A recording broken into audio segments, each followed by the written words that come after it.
இப்ப உனக்கு சந்தோஷமா? என் புள்ள என்ன இப்படி பேசிட்டு போறத பாக்க சந்தோஷமா? அண்ணி, என்ன அண்ணின்னு கூப்பிடாத, வெளியில போ.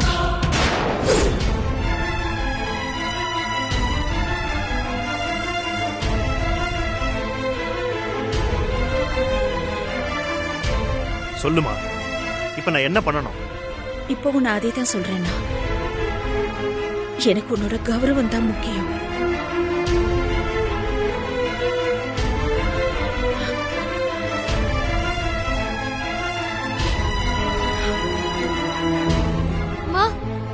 அம்மா,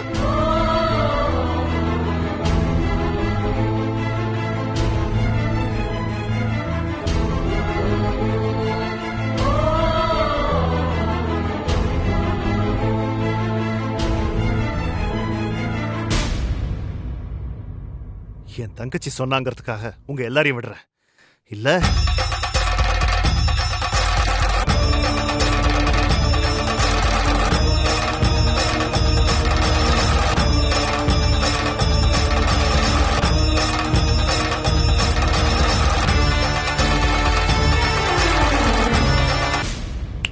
ஏய்,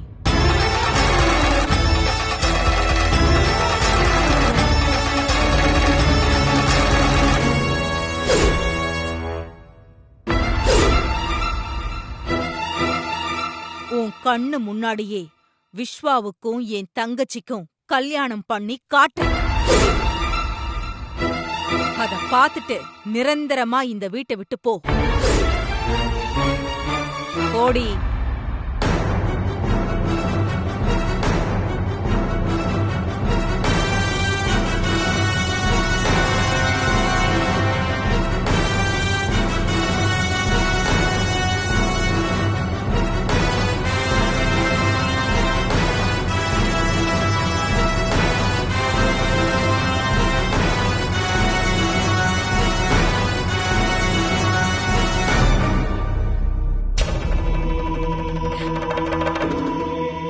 லக்ஷ்மி, ருத்ராக்காவை பாக்கும்போது கண்டிப்பா உங்களோட கல்யாணத்தை நடத்திடுவாங்கன்னு எனக்கு நம்பிக்கை வந்துருச்சு.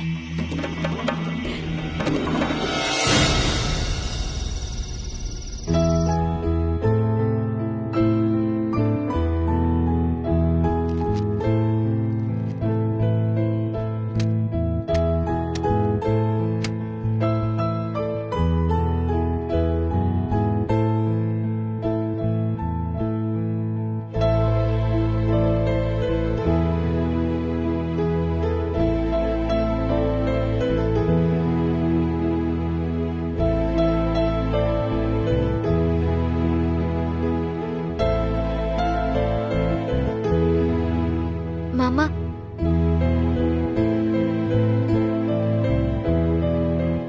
வாமா.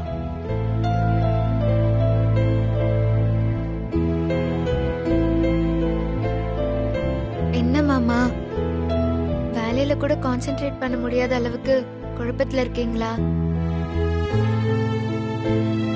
சம்பந்தமே இல்லாத ஒரு ஆள் வந்து பூ வைக்க விடாம பண்ணிட்டாங்களேன்னு ஃபீல் பண்றீங்களா மாமா? இதுக்கெல்லாம் ஃபீல் பண்ணாதீங்க மாமா. யாரு என்ன பண்ணாலும் எனக்கும் விஸ்வாக்கும் தான் கல்யாணம் நடக்கும். அதனால லக்ஷ்மி ஏதோ பண்றா, அத்தை ஏதோ பண்றாங்கன்னு நினைச்சு அவசர அவசரமா இன்னைக்கு பண்ண மாதிரி வேற எதுவும் பண்ணிடாதீங்க மாமா. எப்படிமா எதுவும் பண்ணாம சும்மா இருக்க முடியும்? எல்லாரும் விளையாடுறது என் பிள்ளையோட வாழ்க்கையில. நான் சும்மா இருந்தா அவன் வாழ்க்கை வீணா போயிடாதா? அதுக்காக அத்தைய அவாய்ட் பண்ணிட்டு பண்றதெல்லாம் சரியா மாமா? நான் மட்டும் இல்ல, விஸ்வாவும் இத சரின்னு ஏத்துக்க மாட்டான். நாங்க 2 பேரும் மட்டும் இல்ல மாமா, சிவகாமியும் பார்த்திபனும் கூட முழு மனசா ஏத்துக்காம உங்களுக்காக அரை மனசா தானே பூ வைக்க ஏத்துக்கிட்டாங்க. ஆமாமா, என் தங்கச்சிக்கு எல்லாருமே வேணும். அதனாலதான் அரை மனசா ஒத்துக்கிட்டான். ஆனா பைரவிக்கு யாருமே தேவையில்லை. அதனாலதான் உங்க 2 பேர் கல்யாணத்தையும் அவளை மீறிதான் பண்ணணும். அதான் மாமா வேணாங்கிறோம். பைரவியத்தை எப்போ சம்மதிக்கிறாங்களோ அது வரைக்கும் நானும் விஸ்வாவும் வெயிட் பண்றோம். அவங்க சம்மதிச்சதும் நாங்க கல்யாணம் பண்ணிக்கிறோம். பைரவி இதுக்கு சம்மதிப்பான்னு நம்புறியா? நம்புவோம் மாமா, கண்டிப்பா கண்டிப்பா ஒரு நாள் இல்ல ஒரு நாள் அத்தை சம்மதிப்பாங்க. அது வரைக்கும் நீங்க சிவகாமிய வர சொல்லி எதையாவது பண்ணி பைரவி அத்தைய நீங்க கோவப்படுத்தாதீங்க மாமா. அதுக்கப்புறம் அத்தை வீம்புக்குன்னே வேற ஏதாவது பிளான் பண்ணுவாங்க. அவ என்ன வேணாலும் பிளான் பண்ணிட்டோமா. எனக்கு நீயும் விஸ்வாவும் சந்தோஷமா இருக்கணும். அதுக்காக ஆல்ரெடி நான் வேற ஒரு பிளான் பண்ணி அது விஸ்வா கிட்டயும் சொல்லிட்டேன். என்ன மாமா சொல்றீங்க? ஆமா துளசி, விஸ்வா வர சொல்லி என் மனசுல பட்டதை நான் ஓப்பனா சொல்லிட்டேன்.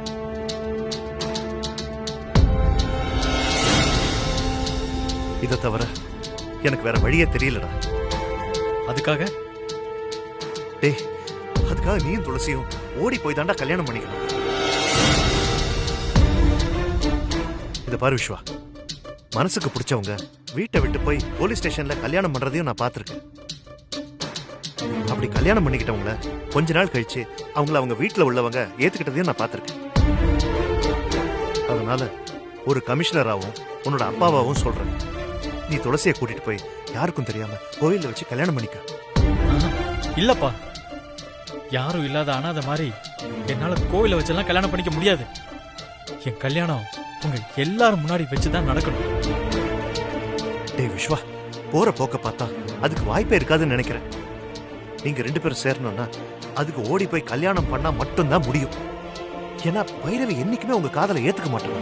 அப்பா, இது வேற யாராவது சொல்லியிருந்தா ஓகேப்பா. ஆனா நீங்க இந்த சிட்டியோட கமிஷனர், நீங்களே இப்படி சொல்லலாமா? டேய், சிச்சுவேஷன் எப்படிரா? இதுல கமிஷனர் அப்படிங்கறதெல்லாம் பார்க்க முடியாது. அது மட்டும் இல்ல, நான் உன்னை மைனர் பொண்ணை கல்யாணம் பண்ணிக்கன்னு சொல்லலடா. மேஜரான பொண்ணை தான் கல்யாணம் பண்ணிக்கன்னு சொல்றேன். அதுவும் உனக்கு பிடிச்ச பொண்ணு. இதுல லீகலா எந்த தப்பும் இல்லை. இல்லப்பா, எனக்கு அப்படி பண்ணிக்க விருப்பம் இல்ல. அதுவும் இல்லாம துளசி இதுக்கு ஒத்துக்க மாட்டா. டேய், அதை நீ தாண்டா பாத்துக்கணும். அப்பா உன் நல்லதுக்காக தான் சொல்றேன்.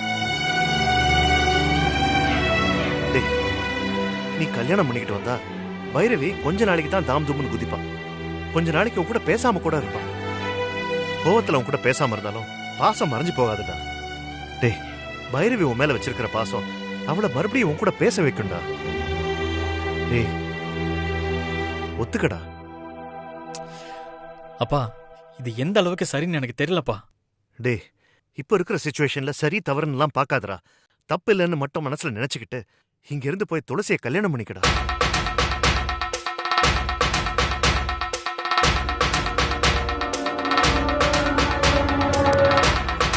சரிப்பா, எனக்கு இன்னைக்கு ஒரு நாள் மட்டும் டைம் கொடுங்க, நான் யோசிச்சு சொல்றேன்.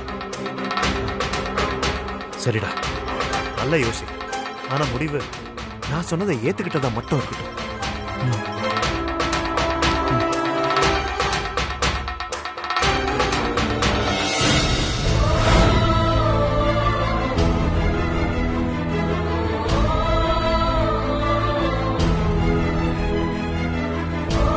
என்ன மாமா, குடும்பம் சேர வழி சொல்வீங்கன்னு பார்த்தா ஒரேடியா பிரிக்க பாக்குறீங்க. ஓடி போய் தான் கல்யாணம் பண்ணிக்கணும்னா நாங்க அதை எப்பவோ பண்ணிருக்கலாமே. அதெல்லாம் விட்டுட்டு அத்தை சம்மதம் வேணும்னு நிக்கிறோம்னா எதுக்காக? பிரிஞ்சிருக்கிற நம்ம குடும்பம் ஒண்ணு சேரணும்.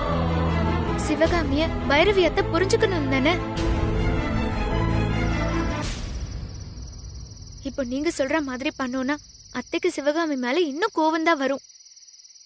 இது வரைக்கும் பகையா இருக்கிற நம்ம குடும்பம் ஜென்ம பகையில வந்து நிக்குமே. இது பாரு துளசி, சிவகாமி, பைரவி, நான், பார்த்திபன் எல்லாருமே வாழ்ந்து முடிச்சவங்க. எங்களுக்குள்ள இருக்கிற பகை ஃபியூச்சர்ல ஜென்ம பகையா மாறினாலும் அதை பத்தி எல்லாம் நீங்க கவலைப்படாதீங்க. உங்க வாழ்க்கையை நீங்க பாருங்க. நீங்க 2 பேரும் இன்னும் வாழவே ஆரம்பிக்கல. அதனாலதான் சொல்றேன், இன்னும் லேட் பண்ண பண்ண பைரவி லக்ஷ்மிக்கும் விஸ்வாவுக்கும் கல்யாணத்தை பண்ணி வச்சிடும். அது நடக்க கூடாதுன்னா நீயும் விஸ்வாவும் எங்கேயாவது போய் கல்யாணம் பண்ணிக்கணும். இல்ல மாமா, அதுக்குள்ள துளசி, ஒவ்வொரு தடவையும் என்னால கன்வின்ஸ் பண்ணிட்டு இருக்க முடியாது. நான் எது பண்ணாலும் அது என் புள்ளையோட நல்லதுக்காக மட்டும்தான். அதை மட்டும் நம்பு.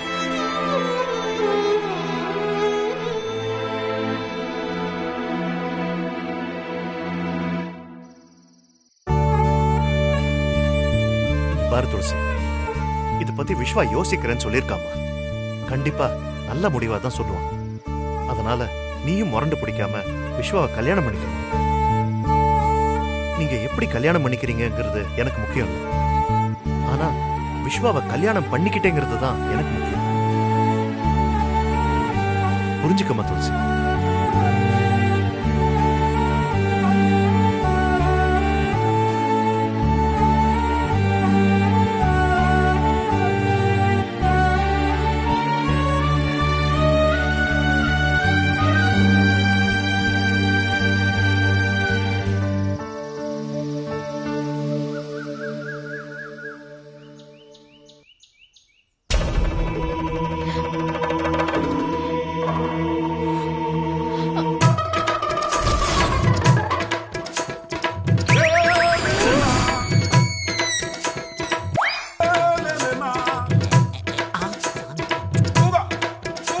மாமா மாமா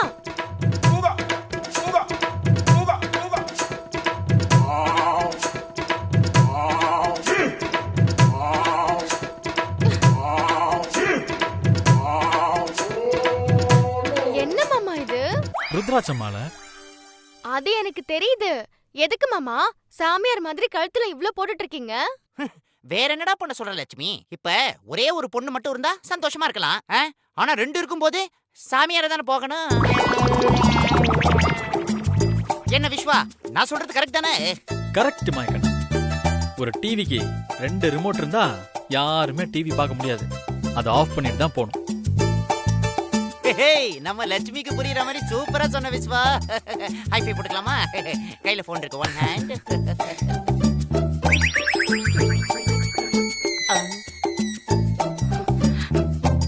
அவன் எதுக்கு முறைக்கிற? ஆ, எப்படியும் உன்னால எனக்கு கல்யாணம் நடக்க போறது இல்ல. நடக்காத கல்யாணத்தை நினைச்சு கனவுலயே வாழ்றதை விட நடக்க போறது முன்னாடியே தெரிஞ்சுக்கிட்டு அதுக்கு இப்பவே நான் ரெடி ஆயிட்டேன். ஆமா. அப்போ கன்ஃபார்மா சாமியார் ஆக போறீங்களா மாமா? ஆல்ரெடி ஆயிட்டேன். ஆ. இதோ இமயமலைக்கு மாயக்கண்ணனை டிக்கெட் புக் பண்ண சொல்லிட்டு இருக்கேன். டிக்கெட் கன்ஃபார்ம் ஆனதுக்கு அப்புறம் இமயமலைக்கு கிளம்பிடுவேன். ஜெய் நிரசயானந்தா ஜலபிரஜங்ஸ். இமயமலைக்கா? ஆமா, அங்கதானே ஆசையை திறந்தவங்களுக்கு இடம் இருக்கு. ஐயோ மாமா, அப்படிலாம் சொல்லாதீங்க. இமயமலை, துளசி, இந்த சாமியார் கெட்டப் 3த்தையும் தூக்கி போட்டுருங்க. உங்களுக்கு நான் இருக்கேன் மாமா. அம்மா தாயே, வேணாவே வேணாம். எனக்கு மனசு வெறுத்து போய் தான் சாமியாராவே போறேன். அதனால எனக்கு யாருமே வேணாம். என்ன மாயக்கண்ணன், இமயமலைக்கு டிக்கெட் போட்டியா இல்லையா? ஹேய், கன்ஃபார்ம் ஆயிருச்சுப்பா. நாளைக்கு காலையில கரெக்டா 10 மணிக்கு நீங்க இருந்து கிளம்பிடலாம். சுக்லாம் பரதனம் விஷ்ணு சசிவர்ணம் சந்திரபுஜம். ஓகே மாயக்கண்ணா.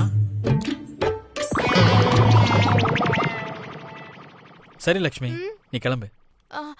இல்ல மாமா, நான் சொல்றத நீங்க. நீ எதுவும் சொல்ல வேணாம். நான் விரதத்துல இருக்கேன் லட்சுமி. பொண்ணுங்க என்கிட்ட பேசக்கூடாது. என் விரதத்தை கெடுக்காம இங்கிருந்து போயிடு. போன்னு சொல்றேன்ல, போ.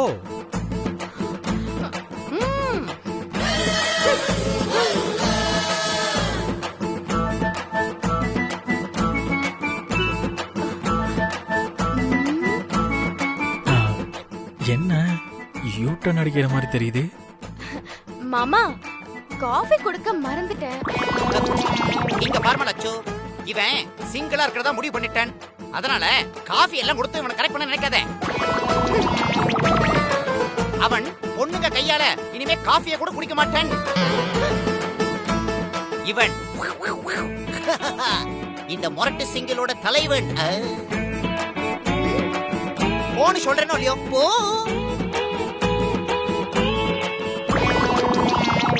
மாயக்கண்ணா, நம்ம சங்கம் ஏதாச்சும் ஆரம்பிக்க போறோமா என்ன? அதெல்லாம் இல்லப்பா, சும்மா ஒரு அடமொழிக்காக தான் சொன்னேன். லட்சு போகாது போலயே. என்ன உனக்கு போற ஐடியாவே இல்லையா? இங்க பாரு லட்சுமி, நீ என்னதான் யூட்டன் எடுத்தாலும் எங்க வண்டி இமயமலைக்கு கிளம்பிடுச்சு. உன்னால சேஸ் பண்ண முடியாது. அதனால நீ அப்படியே காஃபி எடுத்துட்டு போயிடு. போ. Go, I say.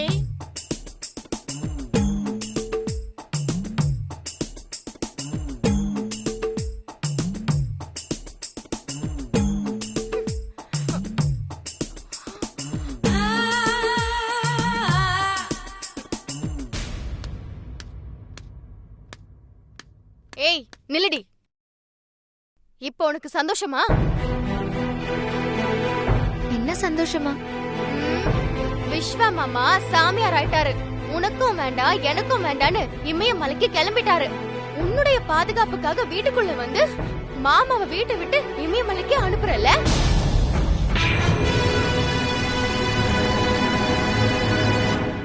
என்னையும் வாழ விட மாட்டேன், மாமாவையும் நிம்மதியா இருக்க விடாம பண்ணிட்டல. லக்ஷ்மி, என்ன சொன்னாலும் கொஞ்சம் புரியுற மாதிரி சொல்ல மாட்டியா? புரியுற மாதிரியா? சரி சொல்றேன். விஸ்வா மாமா மனசே வெறுத்து போய் கல்யாணமே வேண்டான்னு சன்னியாசியா போகலான்னு முடிவு பண்ணிட்டாரு. இனிமே பொண்ணுங்க கையால காஃபி கூட குடிக்க மாட்டேன்னு சொல்லி என்னையும் திருப்பி அனுப்பிட்டாரு. என்னது? விஸ்வா சன்னியாசியா போறானா? ஆமா. இங்க பாரு லக்ஷ்மி, எப்பவும் போல தேவையில்லாம என்கிட்ட கேம் ப்ளே பண்ணாத, புரியுதா? மாமா வேணும் தான் நான் ப்ளேவே பண்ணேன். யாருமே வேண்டான்னு சொல்லிட்டாரு. இதுக்கப்புறம் நான் ஏன் ப்ளே பண்ண போறேன்? உனக்கு டவுட் இருந்தா நீயே போய் அவர் எந்த கோலத்துல இருக்காருன்னு பாரு. போ.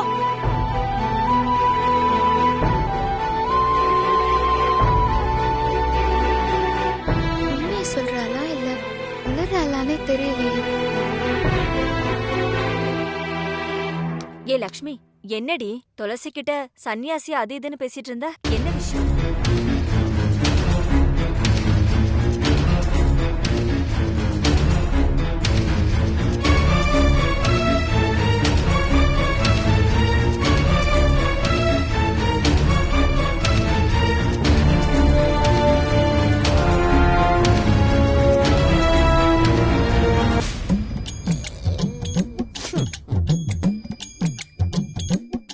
எழுதிக்கோ. சொல்றா. ஐயோ சொல்லுங்கள் சுவாமி. விடியும் வரை தெரியவில்லை கண்டது கனவு என்று. பியூட்டிஃபுல். அடடா அடடா. வாழ்க்கையும் அப்படிதான், முடியும் வரை தெரிவதில்லை வாழ்வது எப்படி என்று.